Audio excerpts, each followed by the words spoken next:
I can't thank you enough for all the amazing comments and support of the recent videos that I've put together, primarily about Manaslu and some of the events that have taken place there, some of the awful events, the loss of lives. Before I bring you the main chunk of this video, I want to ask if you would please click the subscribe button. As I endeavor to grow this channel, I bring you more and more content and more insight from other climbers and mountaineers around the world, retired and active, and also try to bring you some of the news, if you will, that's pertinent to the 8,000 meter peaks and beyond.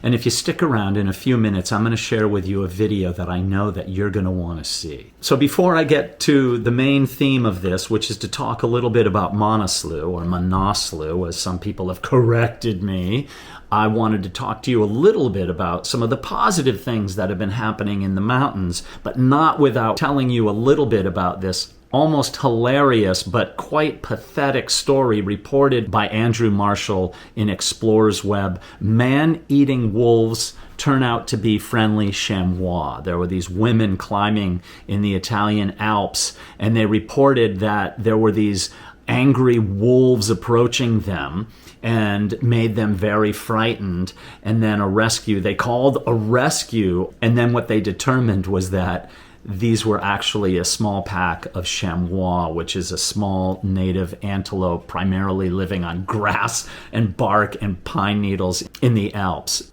Here's a really cool article written by my friend Angela Benavides from Explorer's Web, Himalaya Fast and Light, an interview with Francois Casinelli. This is a guy who's doing it right. He is obviously not drawn to the crowds, in fact, probably pushed away from them, and has little time or management or patience for climbing something like Manaslu, which has been overwhelmed with hordes of people looking for a quick, easy ascent of an 8,000 meter peak. Easy I use with quotation marks. Nothing easy about an 8,000 meter peak, but at least that's the draw, I believe.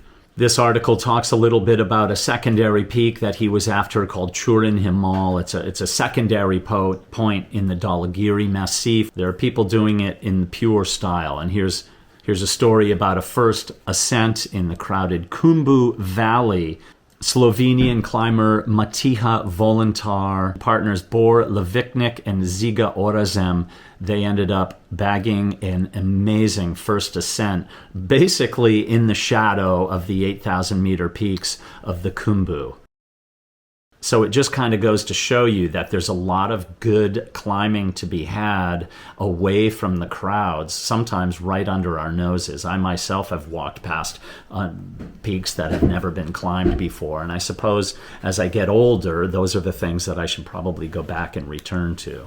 And China. And so before I get to my main point of this video about the soul of climbing, will China open for climbing in 2023? So many people have come to me and said, hey, what are you going to do next? What's there next to do on Everest to try to solve the mystery of Mallory and Irvine? Well, first of all, we don't even know if we're going to be allowed in. For the last 3 years, China has only allowed Chinese nationals into the country to climb on Everest. So having permission to get there is step number one. But step number two, just the idea of raising the amount of money and resources necessary to actually launch a search on the mountain is almost insurmountable. So as I've said many times, I think that what needs to be done on the mountain, the things that are left undone, searches that could be endeavored upon, would be to traverse over toward the Norton Couloir underneath the ridge route and do a exhaustive and thorough search all the way over there and up through the Norton Couloir, at least to the point that we know Teddy Norton made it, but also to where supposedly, some people believe, possibly, Mallory and Irvine went. I have said recently, and I'm going to link you to it in the notes to this video, that I think that Mallory and Irvine actually decided to change their plans on the night that Mallory shared a tent with Teddy Norton because of the absolute devastation of the conditions on the Norton Couloir only the day before. And so Mallory made the decision overnight that they were going to take the extra oxygen bottle and hit the ridge route with all the resources they possibly could use. So We need somebody to get there. Somebody wants to Venmo me $1 million, I'll do everything in my power to get there. But that's literally about what it might take. Hundreds of thousands of dollars, if not $1 million, if you want a film team and to document it properly. Then try to work your way past the Chinese authorities, who are not interested whatsoever in having somebody go off the beaten path to do a search of the mountain. Anyway, let me bring you that short chunk about Manaslu, or Manaslu, which I prefer to say, honestly. Kind of an interesting little take on soul and the experience of encountering somebody who has lost his or her life in the mountains. And here it is.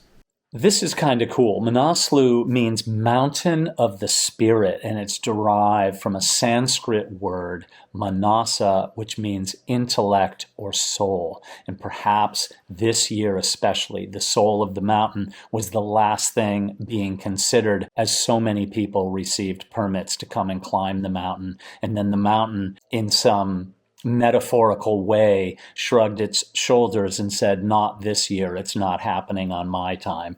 And as you can see from some of the footage that I'm sharing, there were some tragic avalanches and a lot of people went away changed forever. But when one is that close to death, it has a way of changing a person deep inside and changes the outlook of that person. And somehow we're drawn to these situations, and hopefully the things that are changed in us is a greater respect for life, a greater love of those who we care about and who care about us, and the understanding that every step and every breath we take is oh so precious.